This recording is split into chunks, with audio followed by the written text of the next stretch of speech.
Olá, muito obrigado por vir a mais este webinário da Casa da Crítica. Hoje um webinário da série Contos Brasileiros. Hoje nós vamos proceder a uma reflexão sobre o tema a ingratidão. E o conto de ilustração da nossa reflexão é o conto Um Ingrato, do Arthur Azevedo. Um Ingrato, do Arthur de Azevedo. Alguns chamam Arthur Azevedo, outros Arthur de Azevedo, porque são ambas formas reduzidas do nome completo dele. E o próprio conto, nome do conto, já conta, o nome do conto conta que ele é associado ao nosso tema, que é a ingratidão, esse mal da ingratidão. Ingratidão é um defeito gravíssimo de caráter. Sempre que nós soubermos que alguém é ingrato, nós necessariamente já sabemos de antemão que essa pessoa tem um caráter ruim.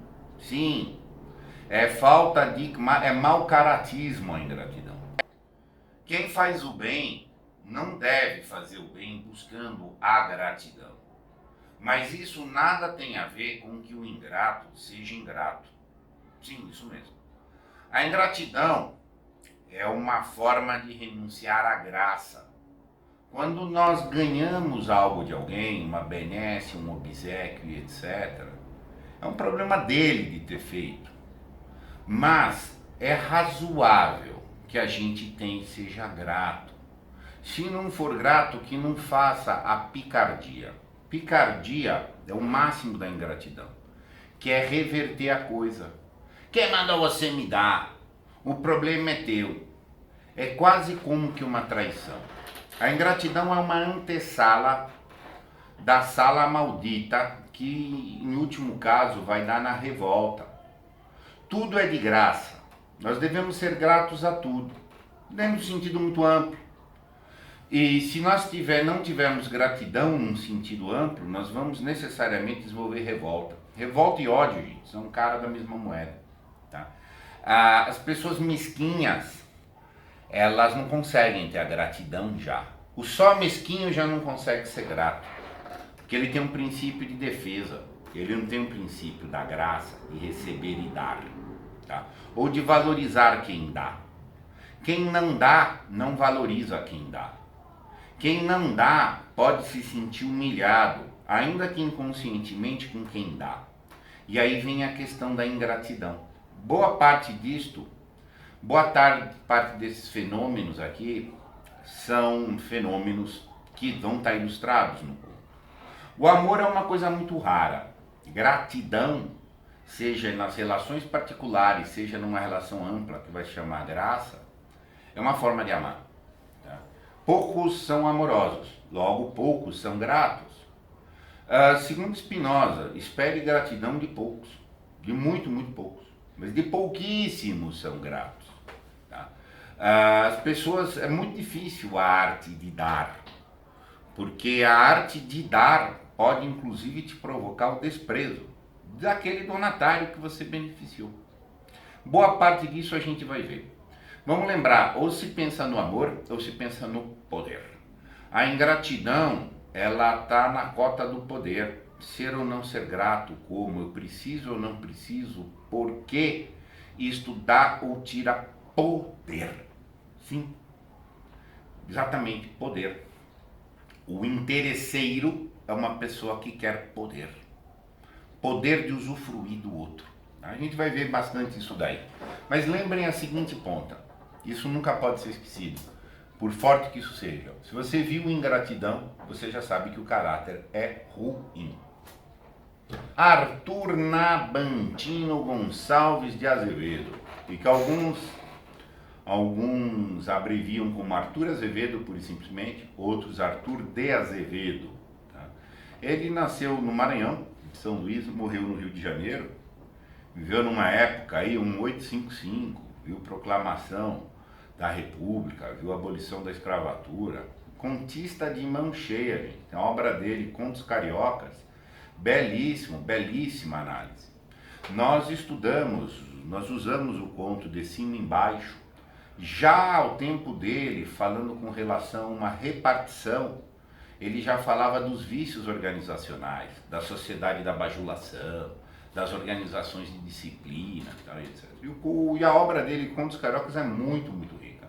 Dramaturgo, poeta, contista, teve um papel importante também na constituição da Academia Brasileira de Letras. Então, assim, um autor antigo que precisa ser... antigo não, ele é talvez um pouco arcaico, como se diz, de certa forma carinhosa, mas um grande autor brasileiro. Escrita bonita, escrita limpa, tá? Enfim, e foca em questões humanas, dramáticas importantíssimas. Eu afirmo que, antes de tudo, o Arthur Azevedo foi um dramaturgo. Tá? Fica a dica para que todos leiam-no mais. E avante, outros contos deles vão ilustrar a nossa série, tá? Avante também. Então, estamos falando de coisa triste, gente. Coisa triste. Ingratidão. Todo mundo aqui já foi vítima de ingratidão. Todo mundo já viu os ingratos. Eles são a maioria, gente. A gente não deve deixar de fazer coisas pelo medo de sofrer de ingratidão. Mas, no mínimo, dá um abatimento, no mínimo, dá uma tristeza. Quando a gente está um pouco mais elevado, tem pena do ingrato, tá? Mas, neste ponto, a gente já tem uma alma, uma grandeza de espírito razoável para você superar esse tipo de mal. O conto é muito curto, tá? Faz tempo aqui na série que a gente não via contos tão curtos. Enfim, chegou a hora de um conto conciso, mas não por ser conciso que ele não bem elucida tudo que a gente precisa para ilustrar esse fenômeno tão horrível da ingratidão. Um bom autor espere a concisão, inclusive. As narrativas curtas, o conto, não por isso precisam ser rasas. Tem uma raiz muito, muito profunda de semântica que a gente busca. Vamos lê-lo integralmente. O Vieira, que levara toda a vida a remar contra a maré. Olha que beleza, começa com uma metáfora gostosa. Tinha, enfim, conseguido arranjar, não sei como, o capital necessário para abrir uma charutaria manhosa. O aspas é do próprio texto, tá? De uma porta só na Rua dos Ourives. Manhosa deve ser aqui, estamos falando no domínio carioca, gente. Deve ser como os cariocas hoje falam, o maneiro. Tá maneiro. Uma coisa boa. Não é extraordinária, mas é ajeitada. Tá? E, enfim, Rua dos Ourives, provavelmente, tá? Devia ser uma rua famosa de comércio ou de negócios dentro do Rio de Janeiro. Tá? Remava contra a maré, tinha conseguido arranjar, não se sabe como, um capital.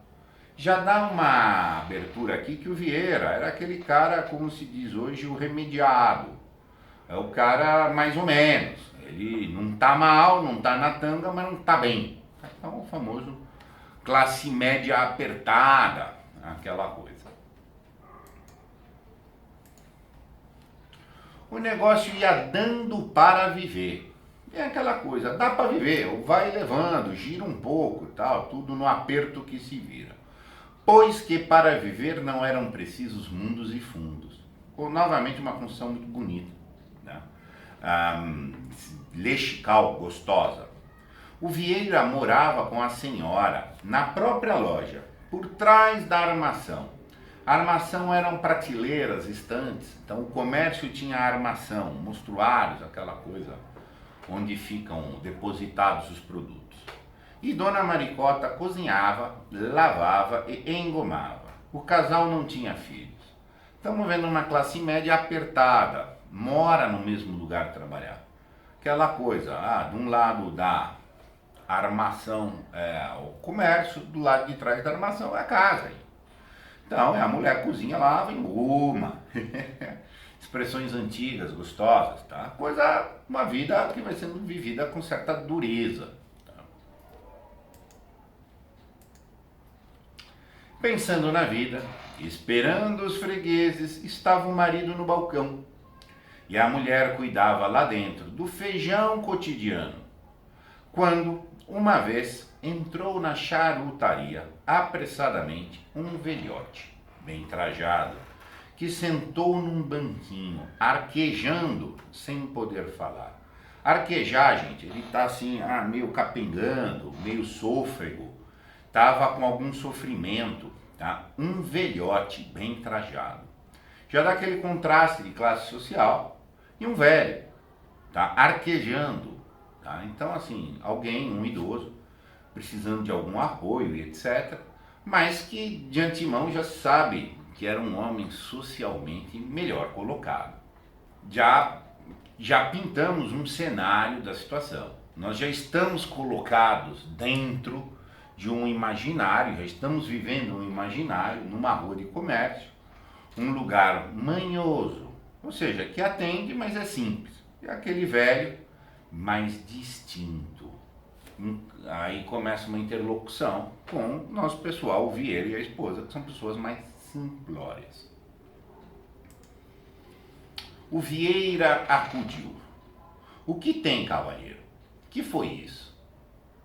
O velhote ergueu os olhos e conseguiu falar. Aquela coisa sôfrega, alguma dificuldade. Água. Então, o velhote estava sofrendo ali. Coisa de idoso, gente.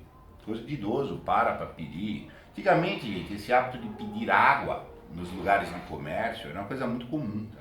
Muito comum. E, enfim, parava-se nos lugares para pedir água. Tá? E a questão de que idoso se ajuda, né? Se dá uma certa reverência, uma deferência ao idoso. O Vieira foi buscar um copo d'água, que o outro bebeu aos goles, reanimando-se aos poucos. Então vai vendo que o homem teve, sei lá, algum espasmo, uma exaustão, etc. Coisa de idoso. Mas que foi isso? Não sei. Uma coisa que me deu de repente. Mas como vê, não é nada. Bastou esse copo d'água para me pôr bom. Por que expressão coloquial, me pôr bom, tá? Bem colocada também. Não quer tomar outra coisa? Talvez que um pouco d'água de melissa, tá? Não, obrigado. Ou seja, o nosso Vieira, que depois vai protagonizar a grande ingratidão, ele faz solicitudes. O ingrato faz solicitude, gente. Desde que seja coisinha pequena. Quer um copo d'água? Quer isso? Nunca desconfie da simpatia dos ingratos. E não ache que simpatia é gratidão. Simpatia é só simpatia, gente. Simpatia é só um patamar mínimo, superficial, de capa. E normalmente os ingratos são extremamente simpáticos. Tá? E, enfim, então, essa é uma questão. Não se pode ter ingenuidade de entender simpatia como bondade de caráter.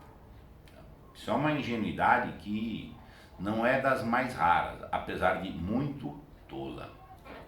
O velhote demorou-se ainda uns 20 minutos, conversando amistosamente com Vieira, fazendo-lhe perguntas sobre seus negócios, a sua família, a vida, enfim.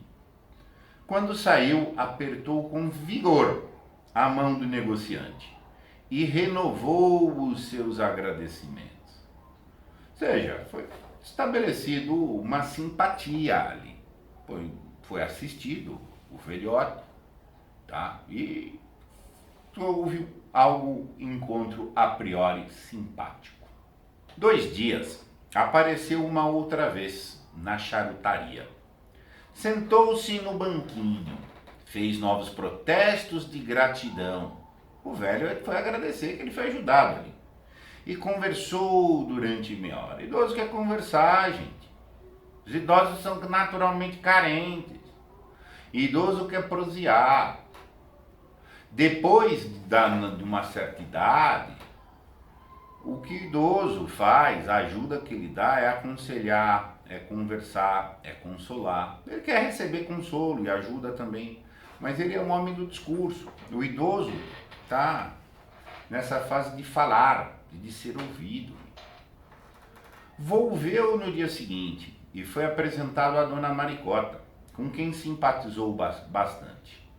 Ou seja, estava alguma coisa mágica, de trocas elegantes. Naturalmente existe uma certa elegância, simpatia, acolhida do idoso. Mas não se esqueça, um homem que mostrou ser de uma, já tem uma indicação aqui, que era um homem de uma linhagem social mais fina, tá? Entenda? Aí também, e o nosso lado do Vieira e Dona Maricota eram pessoas do comércio. Tá? O comércio sabe ser interesseiramente simpático. Vieira e a sua mulher ficaram então sabendo que o velhote era o comendador Matos, ou seja, o homem tem título, tá? Negociante aposentado, solteiro, sem filhos, vivendo dos seus rendimentos, sem outra ocupação que não fosse a cobrança dos aluguéis, dos seus prédios e dos juros das suas apólices. Ou seja, era um solteirão, carente por não ter afetos, tanto que está indo lá nutrir esses afetos no balcão de comércio do Vieira, tá? Mas é um cara bem estabelecido, vive de rendimentos.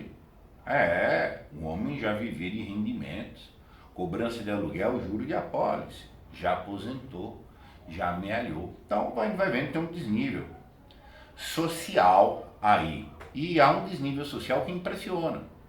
Já dá para ver que tem uma impressão por parte do Vieira e da mulher.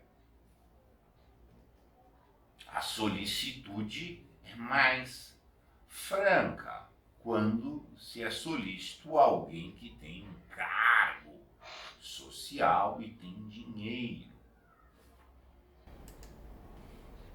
Nesse dia, quando o comendador saiu, o Vieira disse a Dona Maricota: este sujeitinho, então olha só, é simpático, é gentil, é meio, mas tem a maledicênciazinha, própria das pessoas medíocres. Trata bem na simpatia, mas tem que ter uma certa maledicência, tem que ter, isso é um certo orgulhozinho. Sempre tem este sujeitinho, parece estar disposto a vir aqui à loja todos os dias para dar 2 dedos de prosa. Ele está até dando corda, mas tem que fazer uma manha. Eu dou corda, mas é que o cara, isso é arrogânciazinha, isso é orgulhozinho, sabe? Coisinha pequenininha. É uma amizade que não devemos desprezar, respondeu a senhora, que tinha espírito prático. Mulher é prática. Ela estava sendo absolutamente prática aqui, não. Gerir amizades, a economia desses afetos. Não é tudo gratuito. Já vai colocando aqui a pontinha realmente do interesse. Tá? Por quê? Ora essa. Porque podemos encontrar nele um protetor. A cultura, gente, do padrinho, do apadrinhamento, é muito enraizada entre nós. Todo mundo quer um padrinho. Para chamar de seu. A mulher, a Maricota, estava vendo ali, chamou um padrinho. O cara é comendador. Nós somos 2 aqui remendar. Que protetor que nada. Um cacete, deve-se dizer. Você já vê a forma jocosa do masculino, de bril feridinho, de uma macheza tosca. Pois se ele nem ao menos fuma, não nos compra um vintém. É aquela coisa do jocoso, da bravatinha. É orgulho. Tem uma estrutura de orgulho muito grande aqui. Um orgulhoso não pode ser grato. Não pode ser grato. O orgulho impede a gratidão. Sim. Para uma pessoa orgulhosa, ele receber benesses, ele vai psiquicamente tratar isso como uma humilhação, ainda que inconscientemente. E se ele fizer uma coisa, dar um copo de água para um velho, nossa senhora, ele superlativiza isso. Então olha só a questão já dividida aqui, tá? Tem essa questão dividida. Troco simpatia, mas faço maledicência. O picaretinha. Tá entendendo? Você vai vendo o nível baixo de mesquinhez do limite.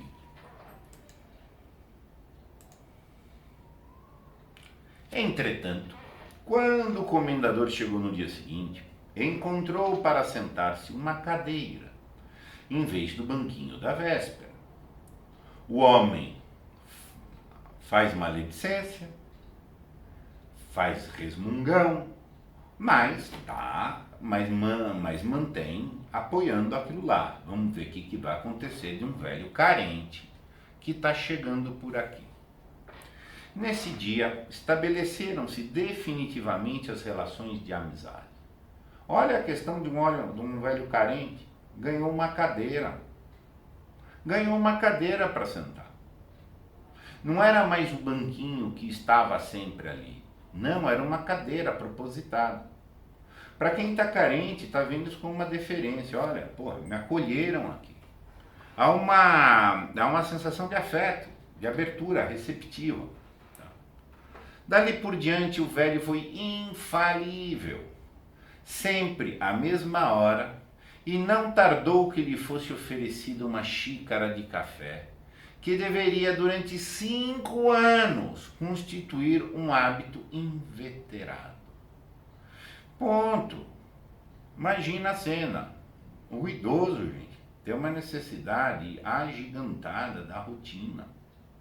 A rotina dá uma estabilidade de segurança para o idoso. O idoso está inseguro. Tem jeito, o idoso está sempre muito inseguro. Ele sempre está se sentindo incapaz, impotente propriamente. E a questão de estabelecer rotinas muito metódicas, etc., é uma segurança para ele. Particularmente para uma rotina em que talvez fosse o único afeto que o idoso tivesse. Então, olha lá, o homem foi ficando fidelíssimo. Tá? Você já vai vendo uma relação que vai se estabelecendo de cada qual dos lados com suas carências. Um com uma carência de afeto mesmo.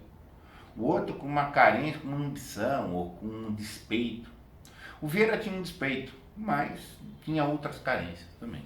Então, foi começando aquela relação ali entre eles, que se tornou intensa, habitual, cíclica, por 5 anos. Quando ele não aparecia à hora, Dona Maricota inquietava-se. O comendador não veio. Estará doente?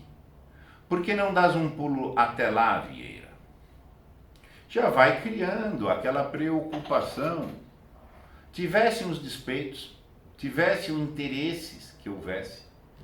E a própria Maricota já mostrou um lado interesseiro. Ela quer ser protegida. As pessoas querem ser protegidas, seja de verdade ou seja na ilusão. E quando ela ajuda já dentro de um contexto, não, eu estou com o comendador, ela está obtendo uma bondade, ele está fazendo uma bondade um pouco ilícita, até faz a bondade pro velho, mas é uma bondade com um pé no egoísmo dela, seja real ou seja psíquico.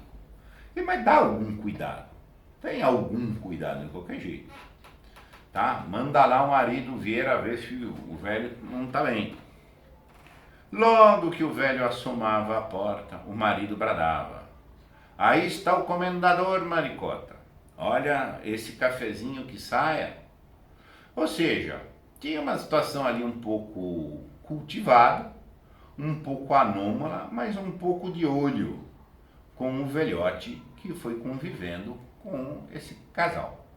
As relações estreitaram-se tanto que, uma vez, queixando-se o Vieira de falta de freguesia, o velho disse-lhe: pudera, você tem uma casa que não inspira confiança. Isso não é uma loja, uma portinha. Ora, quantos começaram com uma portinha? Essa questão, gente, era muito séria. Ainda pode ser séria, mas já diminuiu muito. Uma porta, vou abrir uma porta. Era uma forma diminutiva de dizer, vou abrir um pequeno comércio. Existia a porta, existia o comércio, a casa comercial. A ideia de que uma casa comercial inspira solidez, etc. Era muito, muito, muito, muito mais forte do que é hoje. Hoje nós vivemos em época, meu cara, a vida é virtual, o comércio é virtual.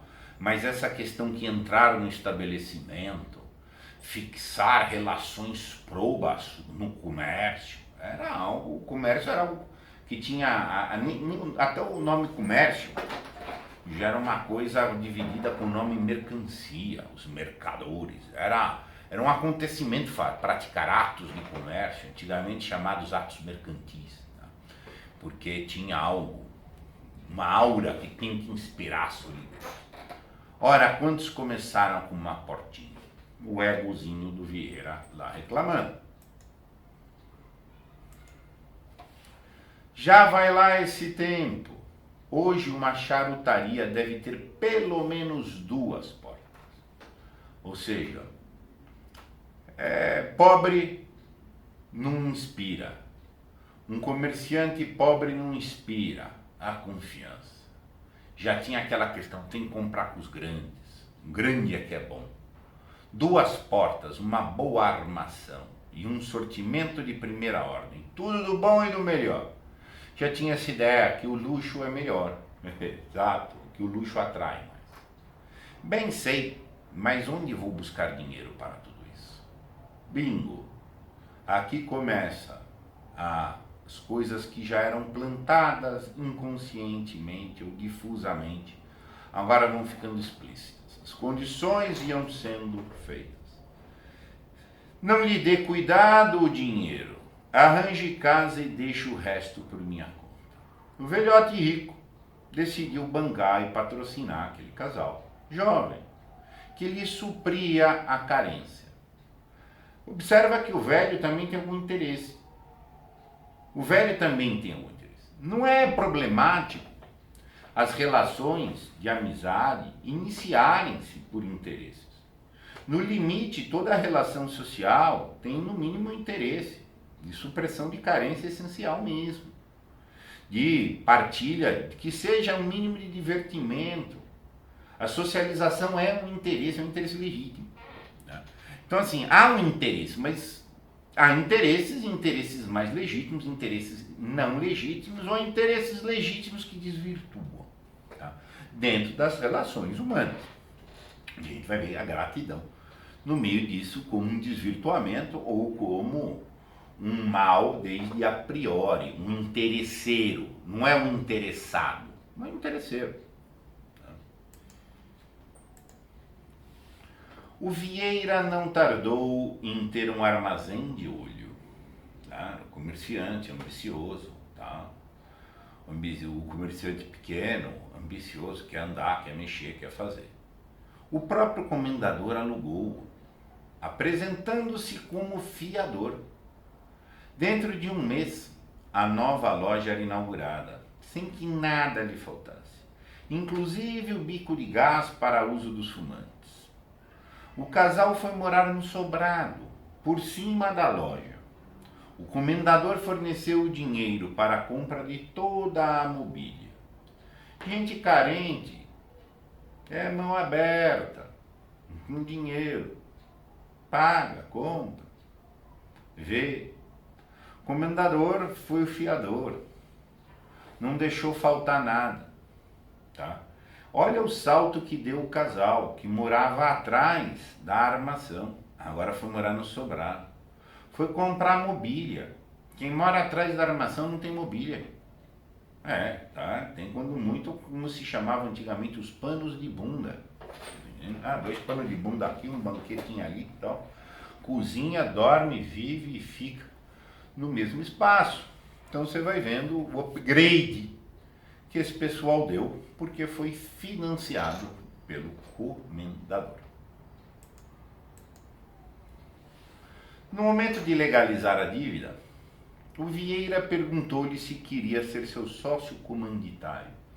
Sócio comanditário era uma figura que existia no direito comercial de então, em que é um sócio que não é responsável, né, como uma antecipação da sociedade limitada. Sei dessas coisas, eu sou advogado da área comercial. Então o que acontece? Era um sócio que meio podia mandar, mas não responde, a não ser pelo risco. Ele já assumiu de capital. Nada. Retirei-me do comércio e não quero voltar. Serei simplesmente seu credor. Você vai assinar 15 letras com o juro do Estado, o pagamento será suave. Ou seja, o Vieira até ofereceu algo que seria condizente, até uma oferta condizente com o contexto. Quem pôs o dinheiro manda, gente. Quem pôs o capital tem que ser o dono do negócio. E na hora que o lucro chegar, o capitalista tem uma parte. Essa é a regra capitalista. Mas, a despeito de que é uma atitude razoável do Vieira naquele contexto, mas o velho não, só quero ser credor. Eu não participo do lucro. Só me dá o meu de volta. Tá entendendo? E 15 letras. Letras eram notas promissórias, né, gente? Juro do Estado. Olha só. Tempo do Império, isso aqui provável. Já devia ter aí um esquema de que a gente chama de taxa Selic. Então o pagamento será suave. Ou seja, aquela coisa assim de investidor anjo mesmo, que apareceu. Então o Vieira ofereceu algo que era até justo, num sentido de razoável para o contexto, mas o velhote não, te dou uma coisa mais camarada ainda. E foi no sentido de foi suave o pagamento. O Vieira resgatou as letras, uma por uma, ou seja, ele honrou a obrigação, era o mínimo, né? Nos prazos respectivos, fê-lo sem o menor esforço, porque a charutaria prosperou admiravelmente. Sim, agora era uma charutaria de 2 portas, com tudo. Capital, gente, move. O Vieira precisava do capital. O capital foi fértil. O Vieira cresceu, pagou o velhote, mas foi prosperando na vida, por causa do empurrão do capital do velhote. Dona Maricota já não se entregava aos serviços domésticos. Olha só, mulher que lavava, passava, engomava, agora já era uma petit madame. E talvez porque não tivesse agora tanto em que se ocupar. Subiu de patamar. Entendeu? Vai vendo o nível de conforto, é outro, etc. Um belo dia percebeu que estava grávida. Quero ser o padrinho da criança, disse o comendador. Quando soube da novidade, a gente vai vendo aquele entrosamento. A dona Maricota queria um protetor. Ao seu modo ela obteve. O velho, a gente já vai vendo aquele cenário de entrosamento com o casal e etc. Já estavam assumindo uma relação até meio parental do velhote e eles, enfim. Parental filial. O excelente homem já era considerado como pessoa de casa. O que eu estava dizendo, já está num grau de intimidade. Escravizado ao hábito. Isso é coisa de idoso, gente. Idoso tem que ter hábito, também hábito, tem rotina.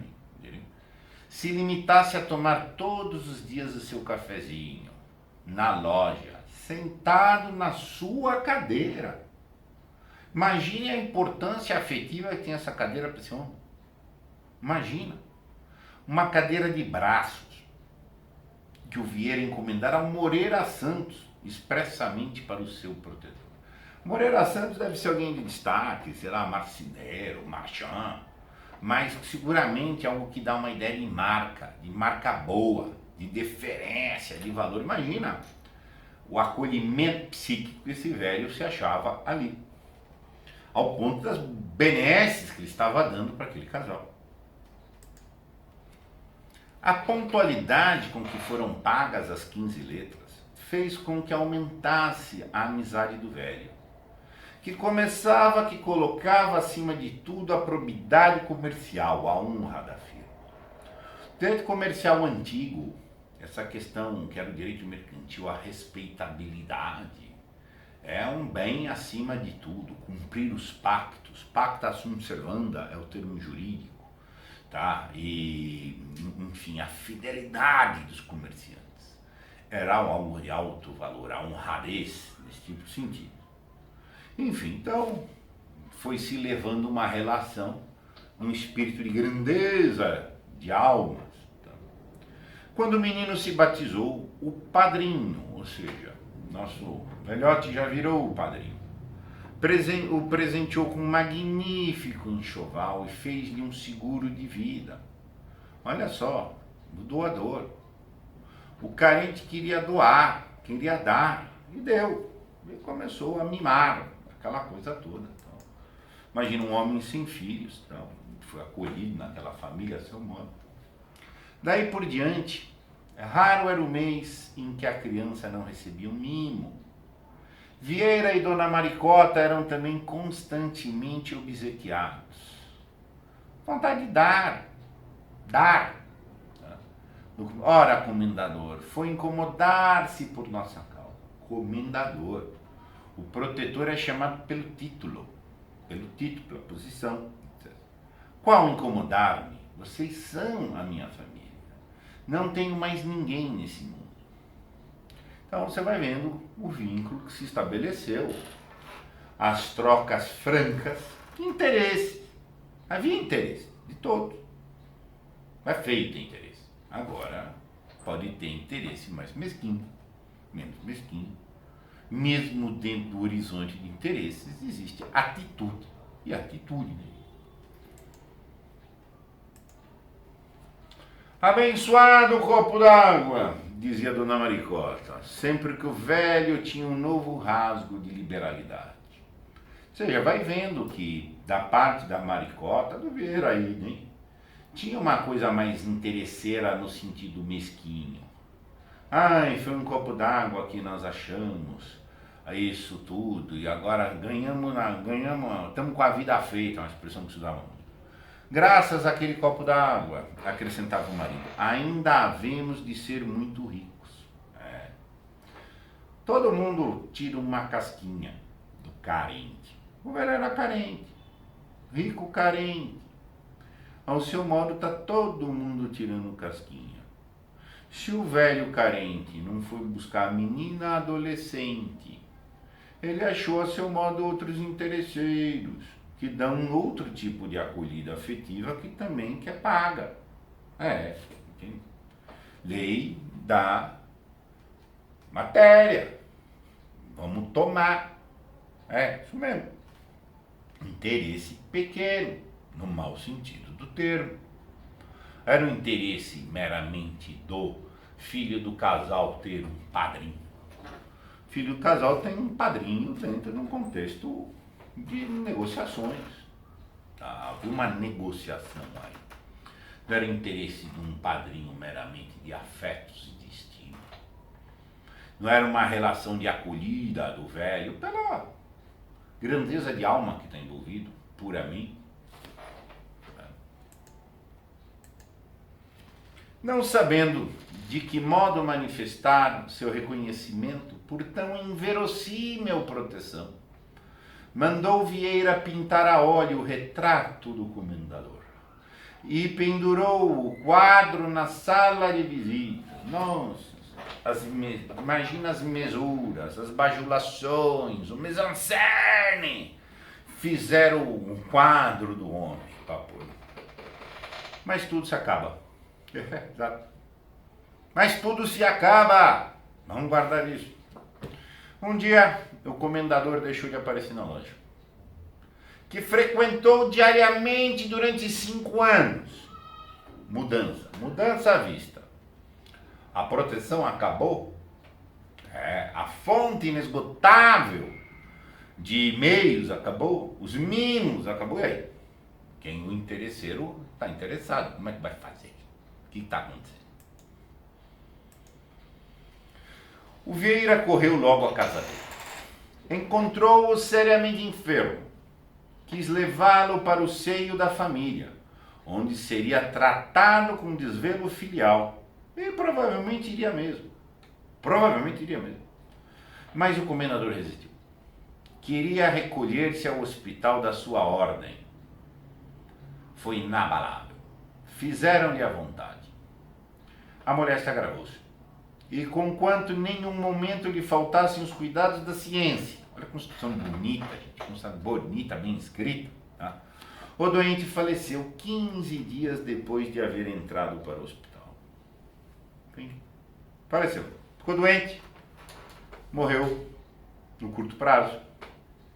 Agonia de fim. E faleceu. O Vieira e Dona Maricota contavam, escusado é dizer, é feio dizer, né? que eles e o pimpolho fossem os únicos herdeiros. Olha onde já está a cabeça.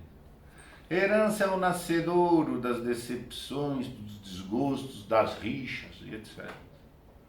Quanta desgraça que existe por causa de herança. Eu, como advogado, como eu vi vidas não vividas, vidas que saíram do doce para o amargor, por causa de herança. Exato. Enganaram-se. Todo mundo quer ser o herdeiro, o sucessor, vai ser meu. Depois que é o famoso bota fora, cai no caixão e a gente vai garfar. O testamento, que só apareceu e foi aberto depois do enterro, contemplava com 10 contos de réis o afilhado do morto. Seguramente não é pouco dinheiro, gente. Seguramente não era pouco dinheiro. Eu não tenho ideia de grandeza agora, mas um conto de réis era dinheiro. E é dinheiro. E o padrinho deixar um legado testamentário é bom. Objetivamente é dar. O mais era distribuído por hospitais e asilos. Esse é o problema tantas vezes da herança. Não é ganhar 10. É que não é só para mim. Aqui entra uma grande problemática do orgulho, da ingratidão, etc. O ingrato tem um problema imenso de orgulho, tem um problema imenso de comparação. Não é só para mim. Vai ter para hospital e asilo. E olha que as doações, os legados que o velho deixou, eram extremamente benevolentes. Não deixou para um rival, para um queixoso, para outra pessoa pôr um pau, não. O que vai ficando claro, o espírito geral de bondade agápica do velho prestigiou o afilhado dele, que ele mesmo se convidou para ser afilhado, tratou bem, sempre mimou, isso, aquilo, etc. Mas deixou a cotinha. Mas o resto, foi para o hospital de Pazio. Cumpriu a função. Deixo meus bens para os geradores de vida, para os cuidadores de vida. O Vieira nem sequer apanhou a testamentaria. Testamentaria seria o testamenteiro de hoje, que é quem é nomeado para dar cargo e cumprir legalmente as obrigações do finado. Era uma coisa mais sóbria antigamente. Ser testamenteiro era como um cargo de honra, que é a voz do morto, como se vivo estivesse.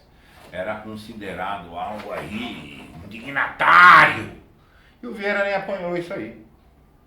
Então olha aqui, assim, quem está achando que vai ser herdeiro e não é no sentido absoluto, vou compartilhar com o hospital e asilo, aí transformou num amargor. Tudo que era bom, o homem que era louvado, não interessa que ele objetivamente me deu. O ingrato não tem visão objetiva. É um tremendo canalha. Ele não vê objetivamente tudo que ele recebeu, que ele soltou, não, mas deu pro outro.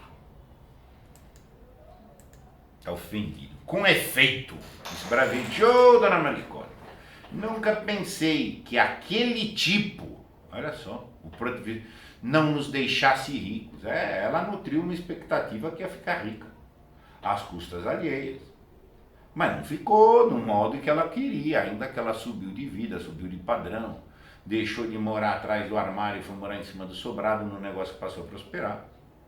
Por que então ele dizia que nós éramos a sua família? Olha aquela coisa de posse, de interesse, é mesquinho. Mesquinhez. O mesquinho é sempre ingrato, gente. Sempre o mesquinho é ingrato. A gratidão, inclusive, pode incomodar muito. A doação que o mesquinho recebe pode lhe incomodar muito, porque ele põe em dilema. Porque ele não vai fazer igual nunca. E quando alguém faz, isso gera. Quando alguém é ingrato por uma mesquinhez muito crônica, e alguém vai lá e dá alguma coisa para o ingrato, para o mesquinha, vai surgir ingratidão e vai gerar um problema de ressentimento, de desprezo, de etc. Ao ponto que o ingrato pode subverter a coisa. Olha lá, olha a porcaria que você veio me dar. Ele desqualifica a bondade do outro. Isso é uma das formas mais feias de mau caratismo, que chama picardia. Não é questão que eu não vou ser correto meramente. Eu não vou ser correto e eu vou distorcer a correção alheia. Por que então ele dizia que nós éramos a sua família?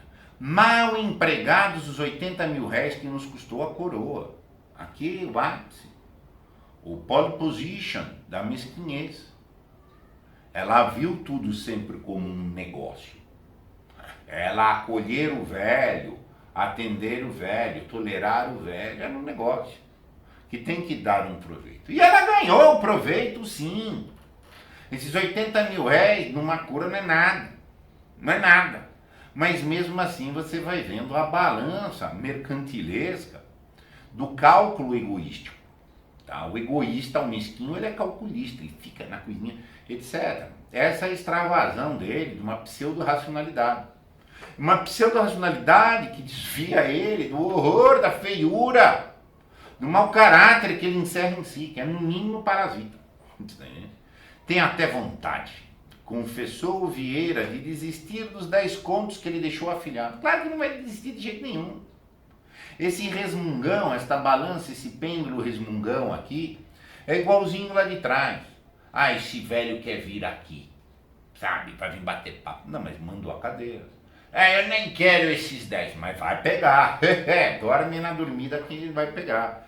Esse resmungo picaresco de criar uma objeção, efetivamente, tá, para um jogo de me engano que eu gosto. Sabe, é muito feio. A ingratidão precisa de um suporte na falsa racionalização. Tá? Ele tem que falsamente racionalizar. Tem uma máxima aqui do Dostoiévski, que sempre que você vai fazer uma coisa picareta, você tem que se enganar, tem que fingir que a realidade é outra para você mesmo. 10 contos, que miséria. Olha só, a soberbinha. O ingrato é um soberbo, sabe? Aquela coisa assim. Seria melhor não lhe ter deixado nada. Olha a outra arrogância. Nosso filho não precisa de migalhas. Essa aí é o orgulho. Orgulho do estúpido. Tá? A minha vontade era destruir aquele retrato. Finge um ódio, finge uma traição, finge uma decepção. Para sustentar o mau caratismo de espírito, de vontade, de alma abaixo da vala dos porcos. Vociferou Vieira. Outro jogo dialético interno de pêndulo de... Tem um nome, isso é o pêndulo de dissociação de si. Sempre que a gente faz um mal e a gente racionaliza esse mal, a gente está passando por um processo de dissociação interior. É o que ele está fazendo aqui. A falsa racionalização do canalha é bem essa dissociação interior que precisa ser verbalmente realizada. Tá? Não obtemperou Dona Maricota. O retrato há de ser vendido a qualquer dos estabelecimentos que herdaram. Dinheiro, quero mais, pegar, feio, é greedy, aquela coisa pequena. Você está entendendo? Eles que herdaram, outros herdaram. Não é tudo meu, não é só para mim. Tá entendendo? Quem mandou dar pra mim, mandou dar pra mais gente. É, tipo de canalhão. Tipo de canalhão. E lançando um olhar indignado para o comendador, ou seja, que sorria compassivamente na sua tela, olhando lá o revolta, a desgraçada acrescentou: este mundo está cheio de ingratos. Isso mesmo. Isso é o ápice da picardia. Quando um ingrato está frustrado por qualquer motivo, porque ele queria receber mais, ele não reconhece o que ele recebeu de bem, o que já é de si uma canalice. Mas mais, ele faz o que chama picardia, que é chamar de ingrato o outro. Chama o outro de ingrato. E aí, com isso, ele pseudo-justifica a deformidade em que ele está. Não é possível você fazer o mal sem se enganar numa justificativa mais absurda. O ingrato era ele. Você subverte plenamente a ordem do óbvio. E aqui fecha o conto, que mostra muito bem a ingratidão. Aconteça o que acontecer, o ingrato vai amaldiçoar quem lhe deu. Se eles recebessem tudo, também iam amaldiçoar, iam caçoar, iam gozar, iam dizer que o homem devia ter poupado mais para ele, iam dizer que não sei o quê. Por quê? Porque o ingrato, porque é uma pessoa de mau caráter, ele vai carregar esse processo de dissociação interior. Nesse processo de dissociação interior, ele vai criar uma justificativa fantasiosa, falsa, estúpida, para justificar a questão de caráter dele. O ingrato sempre vai dar para patada. Sempre. Aconteça o que acontecer. A pior coisa diante de uma ingratidão é dar mais. Você não tem que fazer algo para receber gratidão. Se você já descobriu que é ingrato, dê para outra fonte. Para que a cadeia, porque aquele caráter é ruim, ele vai amesquinhar. O velho quis deixar para asilo e hospital. Era melhor ter deixado tudo para asilo e hospital. Entende? Porque a cadeia bondosa do amor podia ser melhor. A gratidão pode ser dada por uma referência a quem deu ou uma redistribuição desses recursos avante, para frente. Isso é a maior gratidão possível. Alguém por amor me deu coisas. Bacana, eu reconheço isso. Mas o maior reconhecimento é eu passar a dar avante. Só que tem que ter bom caráter. Se o caráter é mesquinho, e fecha. Então dá para ingrato. Você cultiva um desprezo e você também diminui a roda ativa do fluxo dos bens da vida. Enfim, todo mundo aqui já viu ingratos. Muitas vezes. Eu vou repetir para não ter dúvida. Quando você descobrir que alguém é ingrato, você já sabe o caráter dele. Uma pessoa de mau caráter você não leva a coisa, você não dá. Não porque você meramente não vai ganhar reconhecimento. Isso seria ego também. E aí também seria um interesse baixo. Mas porque é ingrato. Não vai dar andamento bom. Não vai girar. Não vai ser bondoso com outros. Ele vai sempre entrar em relações interesseiras, de troca, isso, aquilo. Ingratidão é desvio gravíssimo de caráter.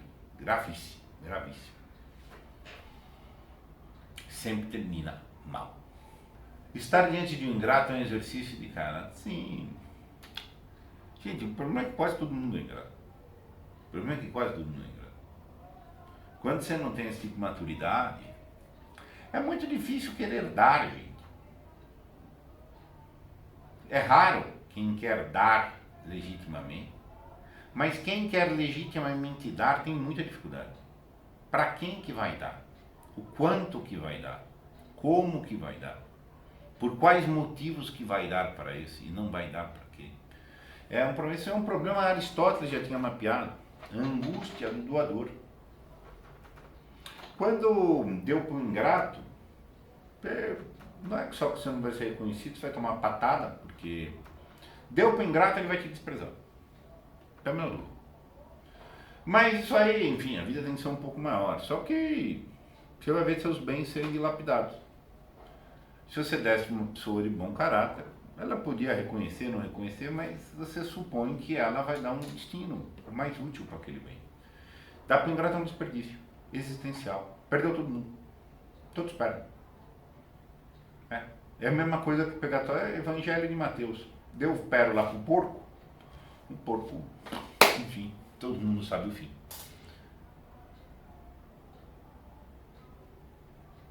Excelente, mais um tempo por aqui, tonificando minhas compreensões. Tonificar compreensões, expressão bonita, mas é isso aí mesmo. As compreensões finas disto. Uma virtude passiva, o que é a virtude de dar, tá? Não sei o que é a virtude passiva. A gratidão é uma virtude passiva. Sou grato porque eu recebo. O que eu recebo? Tudo. Qual é a maior gratidão? É a graça. Do limite é a graça. Eu tenho uma postura grata para com a existência. Se eu tenho um amor agápico, que é que eu vejo tudo com uma graça, que tudo é de graça, eu vou ter gratidão em todas as relações particulares. Agora, se eu não tenho um sentido de graça, existencialmente falando, um grande afeto, tá? tendência é que nas relações particulares são barganhas, são trocas, são interesses. E interesses podem ser no bom e no mau sentido.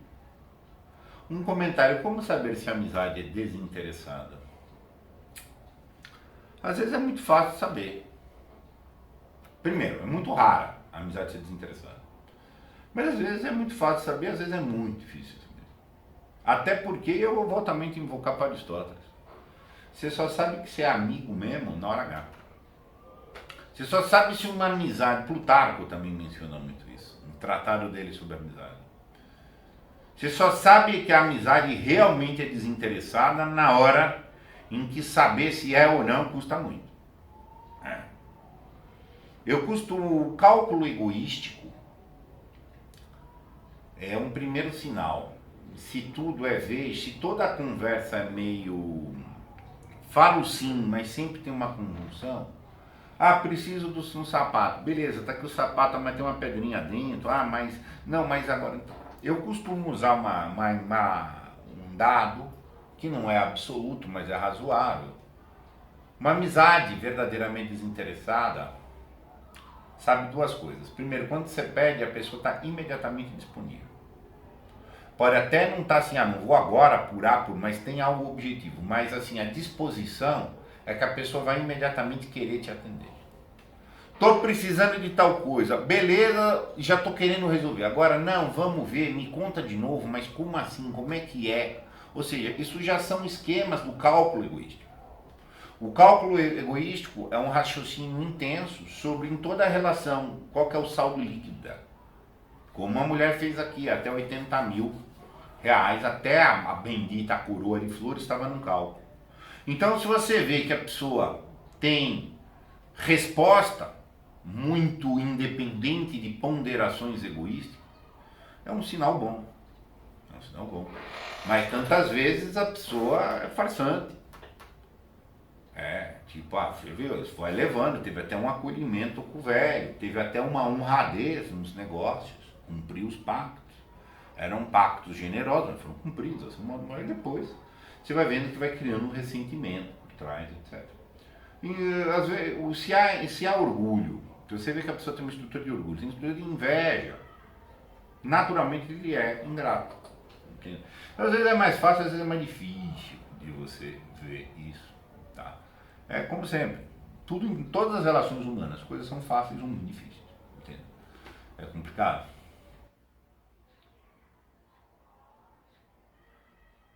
A ingratidão é típico dos infelizes, Vitor. Sim, porque todas as pessoas que vivem um princípio de escassez, que é um princípio materialista, que é o princípio de tudo depende de um cálculo egoístico, tá? Ele não é feliz.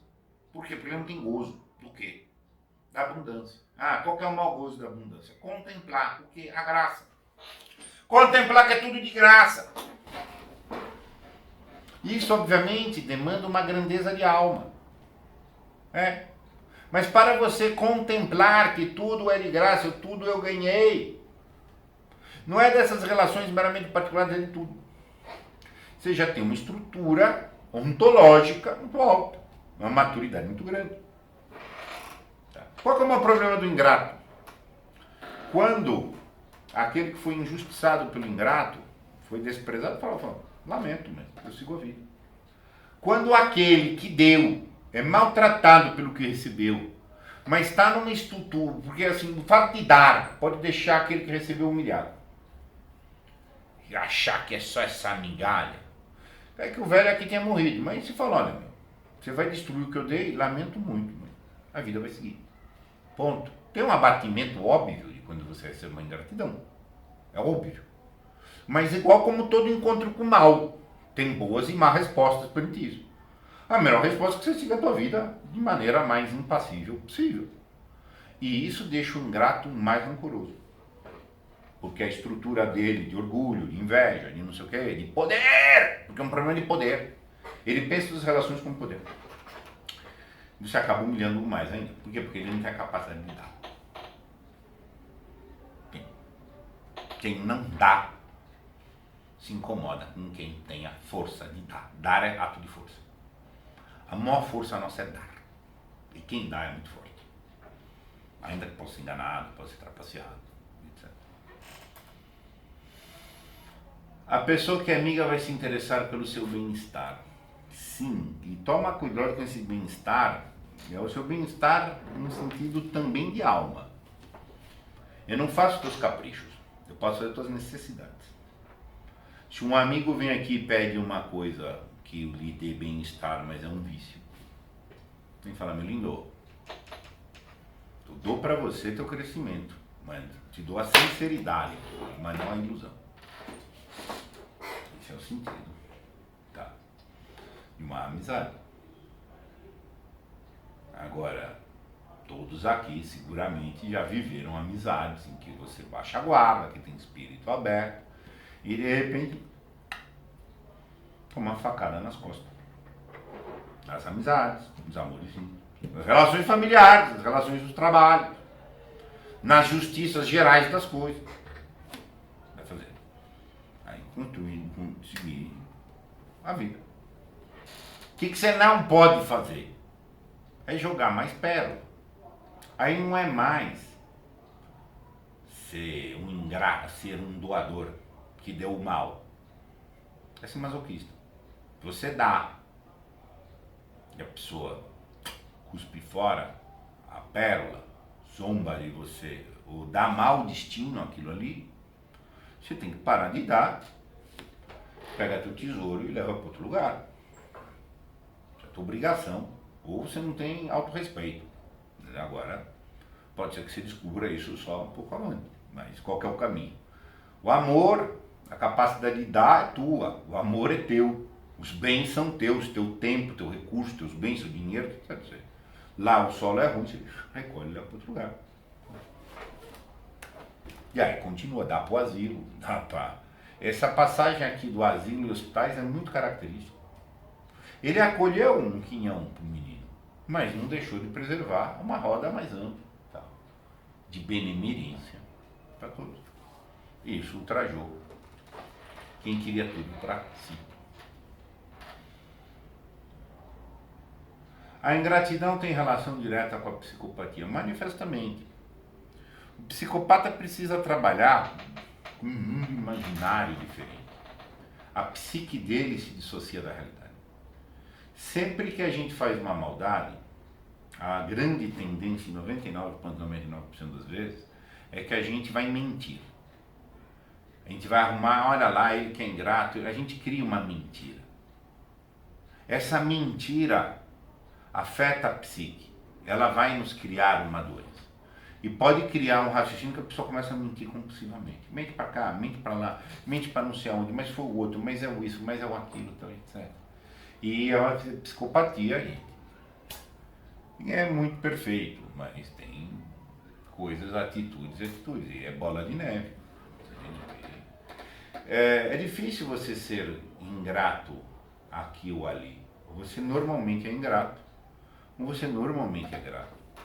Porque não há muito aquela coisa, eu sou amoroso nessas e nessas relações, nessas e nessas relações eu sou tóxico, mesquinha, parasita. Não, ou você tem um caráter geral razoavelmente orientado para a bondade, não quer dizer que é perfeito, mas é razoavelmente orientado para a bondade, razoavelmente parasitário ou razoavelmente necrófilo.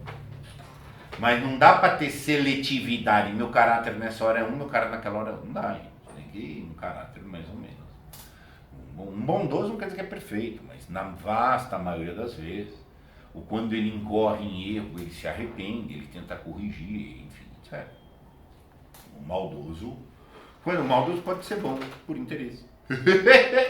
Ele ganha confiança e depois ele solta a facada. Enfim. Assim mesmo.